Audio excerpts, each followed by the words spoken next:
I had this idea about a week ago. It just suddenly occurred to me out of the blue how much a football team represents the church. And since, well, after this idea, it occurred to me that this weekend is the Super Bowl. I'd like to try to get this out here. But the problem is, the more I think about it, the more parallels and more details I see. And so I want to go on for like a good half hour about this, and I'm trying to do it in 5 minutes.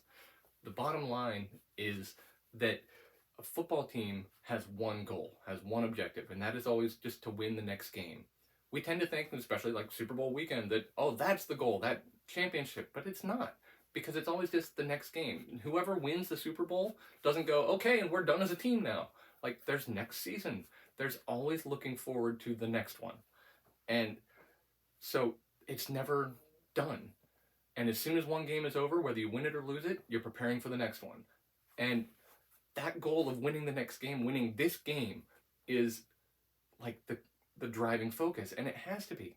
Like racking up amazing stats and getting all kinds of, rushing yards and pass completions and touchdowns and stuff only matters if you win the game. If you have amazing stats and lose the game, no one cares.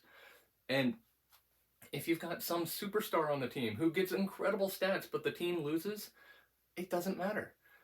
And like all the different people on it, they come from a lot of different backgrounds. Here in the South, college football reigns supreme, but you can look at college ball or professional, and that it's people come from all over the place to be on these teams. It's not like the Pee Wee League that they're all from the same hometown. These people have wildly different backgrounds and personalities, and even with all that, we don't expect them to come together and all look the same. They're all on the same team, but they have very different roles on that team. Like the linebacker and the wide receiver do incredibly different things. No one expects the linebacker to catch a pass, and so they practice differently, they train differently. Like a running back and a kicker don't even look very much the same. The throwing a pass and making a tackle are totally different skill sets. And then there's also there's a lot of people who are behind the scenes and we don't even tend to think of them as part of the team.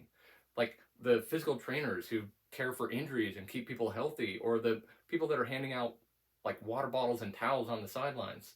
We don't consider that part of the team, but I promise you that no high-end team would dream of playing without them, because they know they're never going to be as good as they could be without having that kind of support to it. They need those roles too.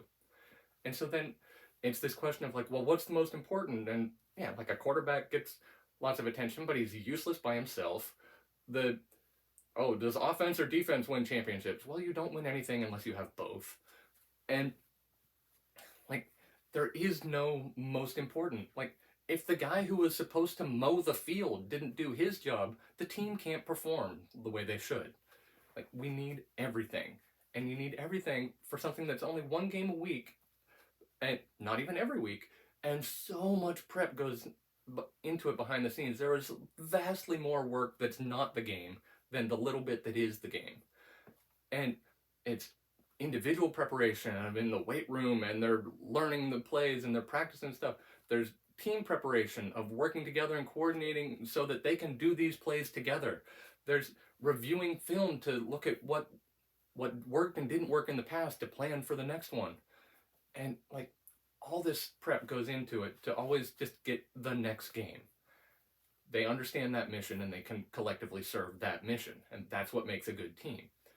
The church has one mission also, and when Jesus said he would build his church, this is the church I'm talking about. It's not whatever local church you know and either love or hate, but it's the church. And our goal, our mission is to spread the gospel and make disciples, and that, teach people to follow Jesus. Introduce them to Jesus, teach them to follow Jesus. That's our mission.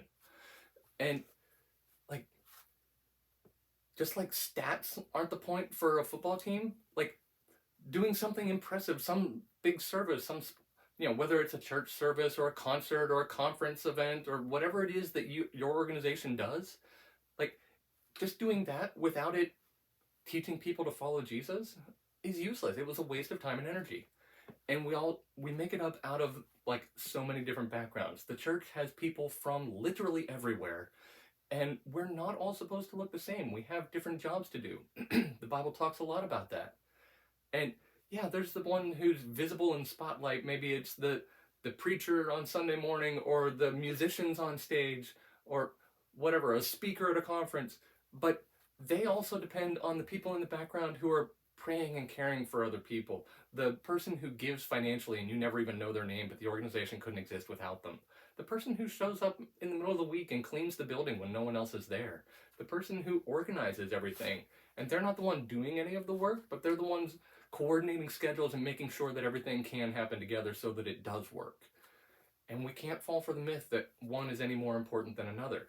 Like, the we need each other, just like the football teammates need each other to be successful. And so much more goes into the big event than most people ever see, and that's the way it should be. Both individually, we've got to prepare ourselves to be part of it, and no matter what you are, even if you're someone who you say, all I do is show up and sit in a seat and listen to it, you are more than that.